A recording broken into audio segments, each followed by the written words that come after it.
Perkenalkan, saya Azalia Syarifah Kamil dengan NPM Akhir 183. Kenalkan, nama saya Albenati Jabro Pradana dengan NPM Akhir 241. Nama saya Raffi Jusfairul Garbina, NPM Akhir 257. Saya Manda Widya dengan NPM Akhir 351. Di sini saya akan menjelaskan mengenai PPh pasal 21 per 26. PPh atau pajak penghasilan pasal 21 adalah pemotongan pajak atas penghasilan sehubungan dengan pekerjaan, jasa, atau kegiatan dengan nama dan dalam bentuk apapun yang diterima atau diperoleh wajib pajak orang pribadi dalam negeri wajib dilakukan oleh pemberi kerja, bendahara pemerintah, dana pensiun, badan, perusahaan, dan penyelenggara kegiatan. Beberapa penjelasan terkait PPh pasal 21 ini, yang pertama yaitu pemberi kerja yang membayar gaji, upah, honorarium, tunjangan, dan pembayaran lain sebagai imbalan sehubungan dengan pekerjaan yang dilakukan oleh pegawai atau bukan pegawai.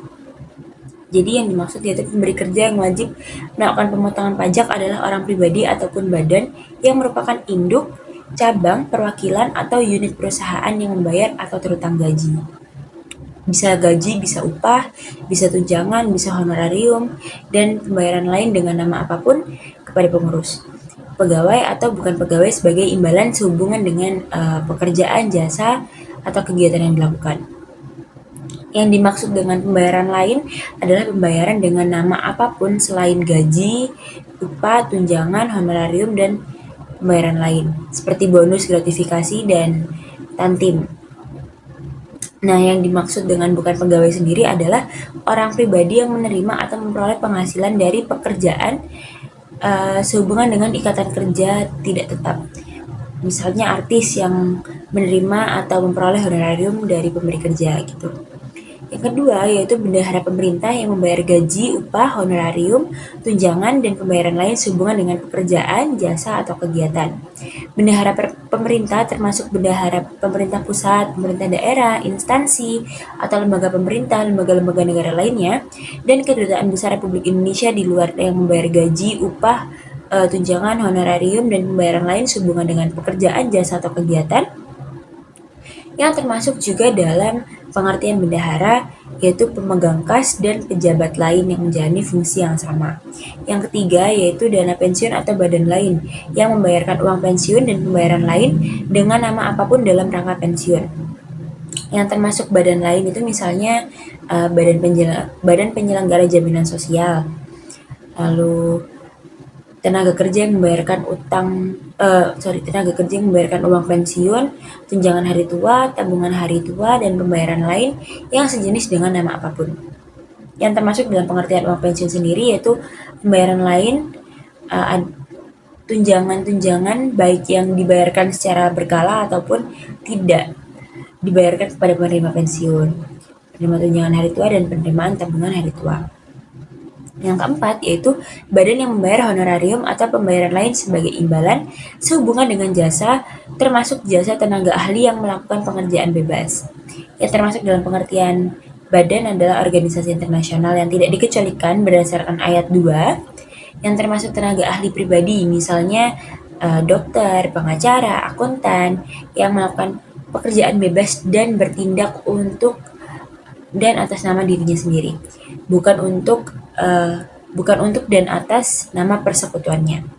Lalu yang terakhir atau yang kelima yaitu penyelenggara kegiatan yang melakukan pembayaran sehubungan dengan pelaksanaan suatu kegiatan. Jadi penyelenggara kegiatan wajib memotong pajak atas pembayaran hadiah atau penghargaan dalam bentuk apapun yang diterima atau diperoleh wajib pajak yang pribadi dalam negeri berkenaan dengan satu kegiatan. Dalam pengertian penyelenggara kegiatan ini sendiri termasuk badan pemerintah, organisasi tertentu, bisa seperti organisasi internasional, perkumpulan, orang pribadi, serta lembaga lainnya yang menyelenggarakan kegiatan. Kegiatan yang diselenggarakan ini bisa berupa misalnya kegiatan olahraga, keagamaan, kesenian, dan semacamnya. Selanjutnya, kontrak perwakilan negara asing dan organisasi-organisasi internasional tidak termasuk sebagai pemberi kerja yang wajib melakukan pemotongan pajak. Bagi pegawai tetap, Besarnya penghasilan yang dipotong pajak adalah penghasilan bruto dikurangi dengan biaya jabatan, iuran pensiun, dan penghasilan tidak kena pajak dalam pengertian iuran pensiun termasuk juga iuran tunjangan hari tua atau tabungan hari tua yang dibayari oleh pegawai. Bagi pensiunan, besarnya penghasilan yang dipotong pajak adalah penghasilan bruto dikurangi dengan biaya pensiun dan penghasilan tidak kena pajak. Dalam pengertian pensiunan, termasuk juga penerimaan tunjangan hari tua atau tabungan hari tua. Lalu besarnya penghasilan dipotong pajak bagi pegawai harian, mingguan, serta pegawai tidak tetap sendiri, itu jumlah penghasilan bruto dikurangi dengan bagian penghasilan yang tidak dikenai pemotongan yang besarnya ditetapkan dengan Peraturan Menteri Keuangan atau PMK dengan memperhatikan penghasilan tidak kena pajak yang berlaku. Tarif pemotongan atas penghasilan yaitu tarif pajak sebagaimana dimaksud dalam pasal 17 ayat 1 huruf A Undang-Undang Pajak Penghasilan kecuali ditetapkan lain dengan peraturan pemerintah. Besarnya tarif yang diterapkan terhadap wajib pajak yang tidak memiliki nomor pokok wajib pajak atau NPWP lebih tinggi 20% daripada tarif yang ditetapkan terhadap wajib pajak yang dapat menunjukkan nomor pokok wajib pajak atau NPWP. Kepemilikan nomor pokok wajib pajak atau NPWP ini bisa dibuktikan oleh wajib pajak antara lain dengan cara menunjukkan kartu NPWP yang dipunyai. Untuk contoh pemotongan pajaknya sendiri bagi pekerja bisa dimisalkan penghasilan kena pajak sebesar 75 juta rupiah. Lalu pajak penghasilan yang harus dipotong bagi wajib pajak yang memiliki NPWP yaitu 5% dikali 50 juta rupiah yaitu 2.500.000 dan 15% dikali 25 juta rupiah yaitu 3.750.000. Nah, jumlahnya yaitu pajak penghasilan yang harus dipotong jika wajib pajak tidak memiliki NPWP yaitu 5% dikali 120% dikali 50 juta sama dengan 3 juta. Lalu untuk 15% dikali 120% dikali 25 juta hasilnya 4.500.000. Maka jumlah yang harus dipotong adalah 7.500.000. Terdapat dua metode untuk mengenakan pajak pada penghasilan yang diterima oleh wajib pajak luar negeri dari sumber penghasilan di Indonesia. Metode pertama adalah pemenuhan kewajiban pajak oleh wajib pajak luar negeri yang menjalankan usaha ataupun kegiatan melalui bentuk usaha tetap di Indonesia. Metode kedua adalah pemotongan pajak oleh pihak yang melakukan pembayaran kepada wajib pajak luar negeri yang tidak memiliki bentuk usaha tetap di Indonesia. Pemotongan ini dilakukan dengan tarif sebesar 20% dari jumlah bruto penghasilan yang diterima oleh wajib pajak luar negeri. Jenis penghasilan yang dikenakan pemotongan pajak meliputi dividen, bunga, royalti, sewa, serta imbalan lainnya terkait penggunaan harta. Selain itu, imbalan sehubungan dengan jasa, pekerjaan, hadiah, pensiun, premi swab, dan keuntungan dari pembebasan utang juga dikenakan pajak. Sebagai contoh, jika sebuah perusahaan di Indonesia membayar royalti sebesar 100 juta kepada wajib pajak luar negeri, maka perusahaan tersebut harus memotong pajak sebesar 20% dari jumlah royalti tersebut, yaitu 20 juta. Dalam hal penghasilan dari penjualan atau pengalihan harta di Indonesia, serta premi asuransi yang dibayarkan kepada perusahaan asuransi luar negeri, pajak dipotong sebesar 20% dari perkiraan penghasilan itu. Misalnya, jika ada penghasilan dari penjualan harta sebesar 50 juta dan pajak dikenakan sebesar 20% dari perkiraan penghasilan itu, pajak yang terutang adalah 10 juta. Peraturan pemerintah dapat menurunkan tarif pemotongan untuk beberapa jenis penghasilan tertentu seperti bunga dan premi. Ketentuan pemotongan pajak ini tidak berlaku jika wajib pajak luar negeri memiliki bentuk usaha tetap di Indonesia atau jika penghasilan sudah dikenakan pajak sesuai dengan pasal 4 ayat 2. Untuk wajib pajak luar negeri yang mengubah status menjadi wajib pajak dalam negeri, pajak yang telah dipotong dapat dikreditkan dalam surat pemberitahuan tahunan pajak penghasilan. Contoh, seorang tenaga asing diperpanjang masa kerjanya di Indonesia dari 5 bulan menjadi 8 bulan akan memiliki status sebagai wajib pajak dalam negeri dan pajak yang dipotong selama periode awal dapat dikreditkan terhadap kewajiban pajaknya. Contoh, jika penghasilan kena pajak dari bentuk usaha tetap di Indonesia tahun 2023 adalah 17.500.000 juta. Pajak penghasilan sebesar 22% yang harus dibayarkan adalah 3.850 juta. Setelah pajak, penghasilan kena pajak tersisa adalah 13.650 juta. Dan pajak penghasilan pasal 26 yang terutang adalah 20%. Dari jumlah tersebut yaitu 2.730 juta. Jika penghasilan tersebut diinvestasikan kembali di Indonesia sesuai peraturan Menteri Keuangan, maka tidak dikenakan pajak tambahan. Selanjutnya, terdapat perubahan yang signifikan, khususnya pada tarif pajak penghasilan bagi wajib pajak orang pribadi dalam negeri. Oleh karena itu, atas penghasilan yang berkaitan dengan pekerjaan, jasa, atau kegiatan yang diterima atau diperoleh wajib pajak orang pribadi, tarif pemotongan pajaknya harus disesuaikan sesuai dengan pasal 21. Caranya dengan memperhatikan biaya administrasi atau biaya pensiun, iuran pensiun, dan pemotongan penghasilan bruto berupa penghasilan bebas pajak. Tarif bulanan efektif kategori A. Yang pertama, dari Rp 0 sampai 5.400.000 dengan tarif pajak 0%. Yang kedua, di atas 5.400.000 sampai 5.650.000 dengan tarif pajak 0,25%. Yang ketiga, di atas 5.650.000 sampai 5.950.000 dengan tarif pajak 0,5%. Yang keempat, 5.950.000 sampai 6.300.000 dengan tarif pajak 0,75%. Yang kelima, di atas 6.300.000 sampai 6.750.000 dengan tarif pajak 1%. Yang keenam, di atas 6.750.000 sampai 7.500.000 dengan tarif pajak 1,25%. Yang ketujuh, di atas 7.500.000 sampai 8.550.000 dengan tarif pajak 1,5%. Nomor 8, di atas 8.550.000 sampai 9.650.000 dengan tarif pajak 1,75%. Nomor 9, di atas 9.650.000 sampai 10.050.000 dengan tarif pajak 2%. Yang nomor 10, di atas 10.050.000 sampai 10.350.000 dengan tarif pajak 2,25% dan seterusnya. Selanjutnya, tarif bulanan efektif kategori B.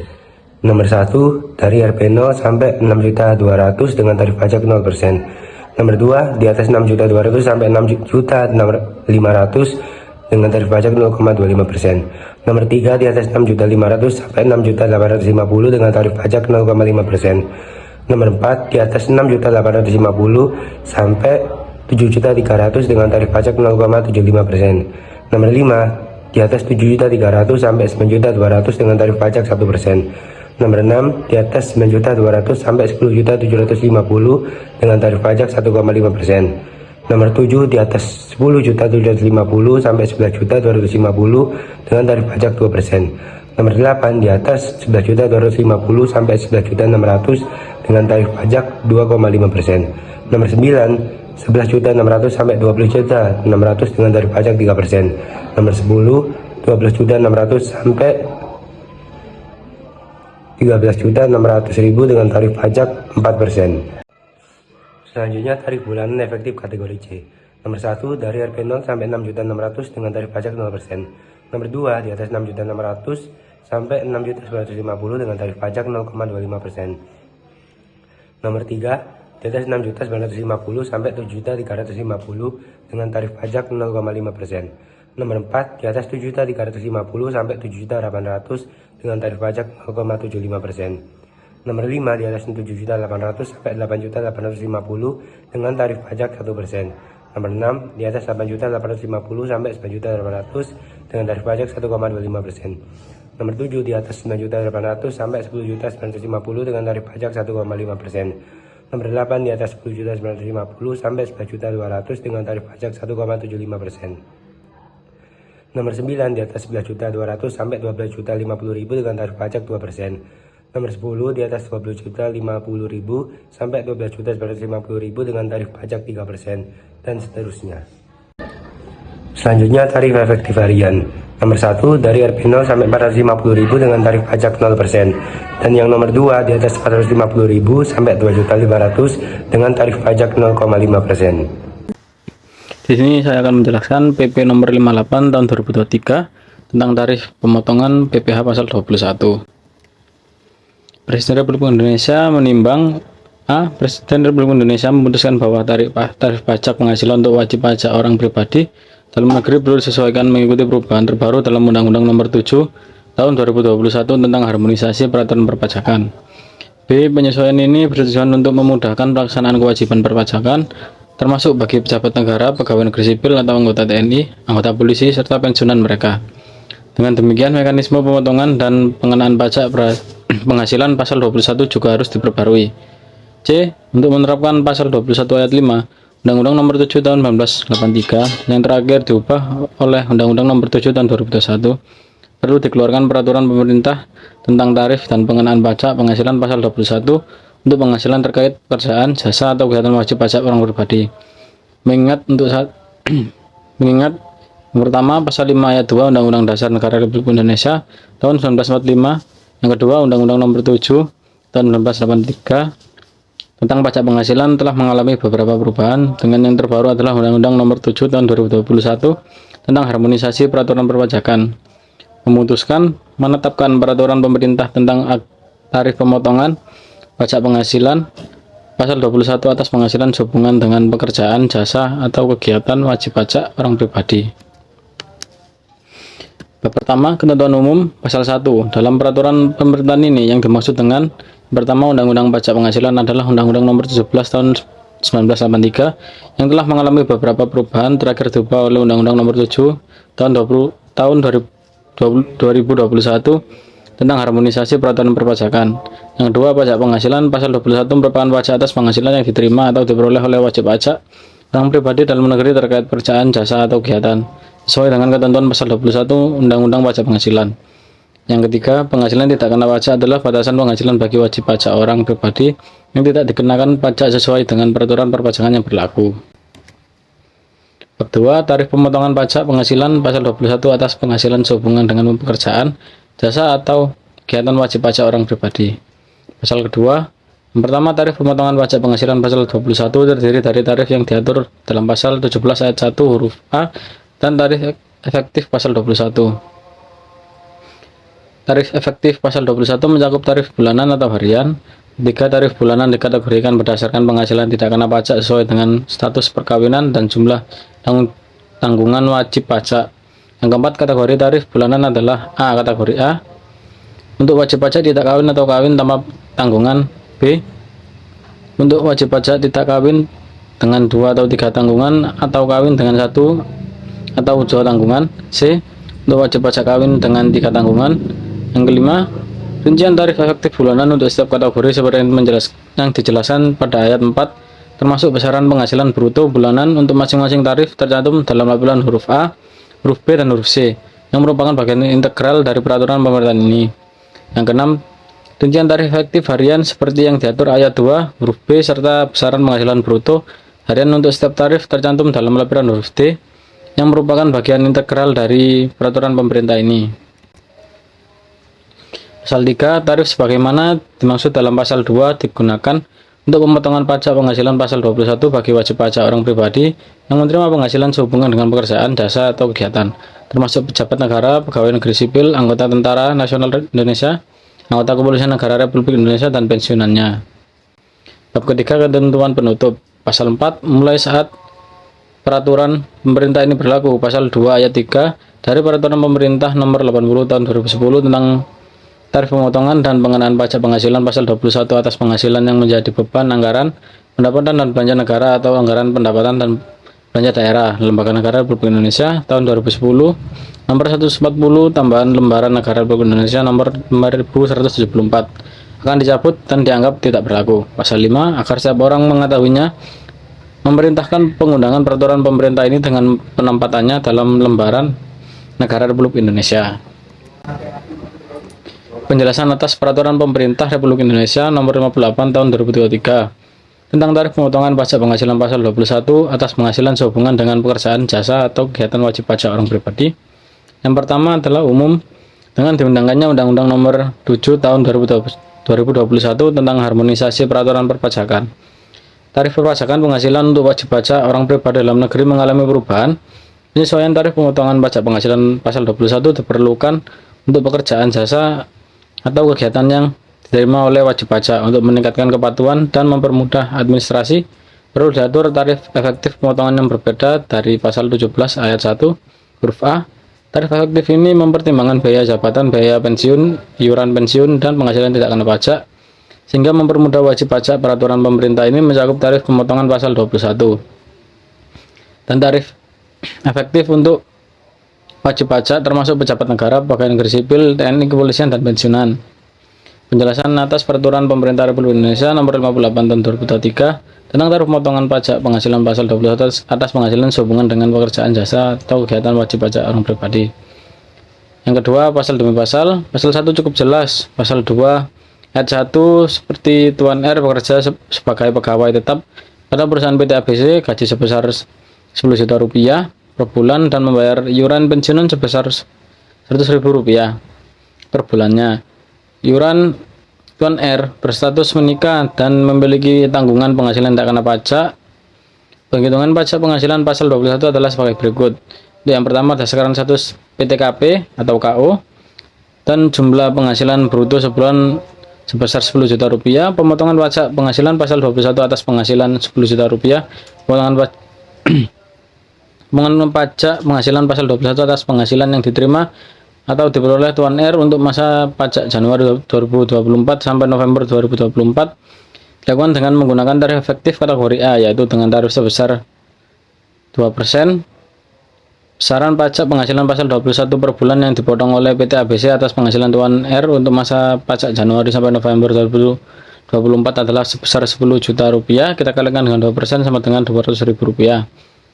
Pada bulan Desember 2024, perhitungan besarnya pemotongan pajak penghasilan pasal 21 atas penghasilan yang diterima atau diperoleh Tuan R dalam satu tahun pajak Januari sampai Desember 2024 dilakukan dengan menggunakan tarif pasal 17 ayat 1 huruf A Undang-Undang Pajak Penghasilan. Besaran pajak pasal 21 yang dipotong oleh PT ABC atas penghasilan Tuan R untuk masa pajak Desember 2024 adalah sebagai berikut. Gaji 10 juta rupiah kita kalikan dengan 12 sama dengan 120 juta. Biaya jabatan 5% kita kalikan 120 juta sama dengan 6 juta. Iuran pensiun 100.000 kita kalikan 12 sama dengan 1.200.000. Penghasilan neto setahun penghasilan dengan tidak kena pajak setahun, penghasilan kena pajak setahun sebesar 112.800.000. Pajak penghasilan pasal 21 tahun sama dengan tarif pasal 17 ayat 1 huruf A Undang-Undang PPH kita kalikan dengan penghasilan kena pajak setahun sama dengan 5%. Kita kalikan dengan 54.300.000 sama dengan 2.715.000. Pajak penghasilan pasal 21 bulan Desember 2024 sama dengan pajak penghasilan pasal 21 setahun kita kurangi dengan jumlah pajak penghasilan pasal 21 bulan Januari 2024 sampai dengan November 2024 telah dipotong sama dengan 2.715.000 kita kurangi dengan 200.000 kali I1 sama dengan 515.000. Ayat 2 huruf A, penentuan tarif efektif bulanan. Dalam ketentuan ini telah mempertimbangkan biaya jabatan atau biaya pensiun, iuran pensiun dan atau penghasilan tidak kena pajak yang seharusnya menjadi pengurang penghasilan bruto. Huruf B, penentuan tarif efektif harian. Dalam ketentuan ini telah mempertimbangkan bagian penghasilan yang tidak dikenakan pemotongan yang seharusnya menjadi pengurangan penghasilan bruto. Ayat ketiga cukup jelas, ayat keempat cukup jelas, ayat kelima penghasilan bruto bulanan yang menjadi dasar penerapan tarif efektif bulanan pemotongan pajak penghasilan pasal 21 yaitu penghasilan yang diterima wajib pajak orang pribadi dalam satu masa pajak. Ayat 6 penghasilan bruto ayat 6 penghasilan bruto harian yang menjadi dasar penerapan tarif efektif harian pemotongan pajak penghasilan pasal 21 yaitu penghasilan pegawai tetap yang diterima secara harian, mingguan, satuan atau borongan. Dalam hal ini penghasilan tidak diterima secara harian.